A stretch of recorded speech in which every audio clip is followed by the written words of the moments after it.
আসসালামু আলাইকুম রহমতুল্লাহি ওয়া বারাকাতুহু। আমরা মানুষ ধনী গরিব ভেদাভেদ ভুলে যাই।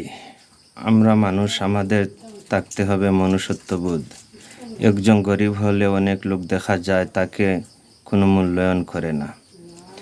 কারণবশত তাকে যদিও একটি দাওয়াতে তাকে আমন্ত্রণ করে নেওয়া হয়, সেখানেও সব জায়গায় হবে না, কিছু জায়গায় আমার নিজের চোখে দেখাগুলো কথা বলছি, তাকে দাওয়াত দিয়ে নিয়েও কারণবশত খাওয়া দাওয়ার ক্ষেত্রে, চলাফেরার ক্ষেত্রে ব্যতিক্রম একটি ব্যবহার দেখা যায় তার ক্ষেত্রে।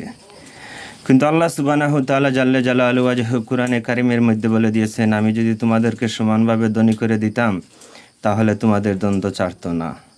তাই গরিবরা আমরা যারা গরিব আছি কোনো ধনীর করুণার পাত্র নয়। আমরা যদি গরিব এই সমাজে না থাকতো তাহলে ধনীরা নিজেদের কাজ নিজেরাই করতে হতো।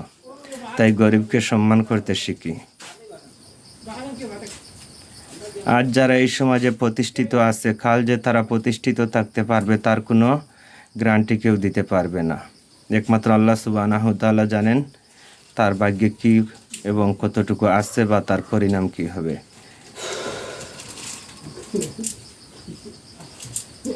আল্লাহ তাআলা পৃথিবীতে যত রাজা বাদশাহ রাজত্ব দিয়েছিলেন, সবাই একদিন এই দুনিয়া ছেড়ে চলে গেছে। সবাই খালি হাতে চলে গেছে কবরে, কেউ কিছু নিয়ে যেতে পারেনি। তাই আমরা অহংকার ভুলে গিয়ে মনুষ্যত্ববোধ মনের মধ্যে এনে মানুষের পাশে থেকে মানুষকে ভালোবেসে মানুষের মন জয় করার চেষ্টা চালিয়ে যাই। আল্লাহ আমাদেরকে তৌফিক দান করেন, আমিন।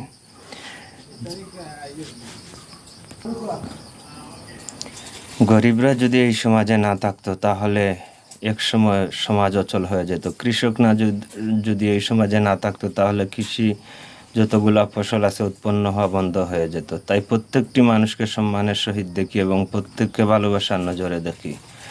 একে অপরের পাশে দাঁড়াই মনুষ্যত্ববোধ দিয়ে, যার যার অবস্থান থেকে যে যতটুকু পারি। ধনী গরিবের দ্বন্দ্বটা আমরা ভুলে যাই। ধনী গরিব দিয়েই আল্লাহ পৃথিবীর সৃষ্টি করেছেন, একে অপরের কাজে সহযোগিতা। সব যদি সমাজে ধনী হয়ে যেত তাহলে যাকাত পর্যন্ত নেওয়ার মানুষ থাকতো না।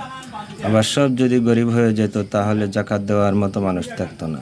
এই পৃথিবীটা আল্লাহ একটি রহস্য নিয়ে সৃষ্টি করেছেন, পৃথিবীর অনর্থক কোনো কিছুই সৃষ্টি করেননি। আল্লাহ সুবহানাহু তাআলার কাছে আমরা ফরিয়াদ করি যে আল্লাহ, জীবন চলার পথে অহংকার, মানুষে ভেদাভেদটুকু আমরা ভুলে যাওয়ার মতো সামর্থ্য, মন মানসিকতা, তৌফিক তুমি আমাদেরকে দান করো। তোমার যদি খাস রহমত না থাকে তাহলে আমরা কোনো নেক আমলও করতে পারবো না। আর তোমার রহমতে যদি বেষ্টন না থাকি, বদ আমল থেকেও ফিরতে পারবো না। হিংসা বড় মারাত্মক জিনিস।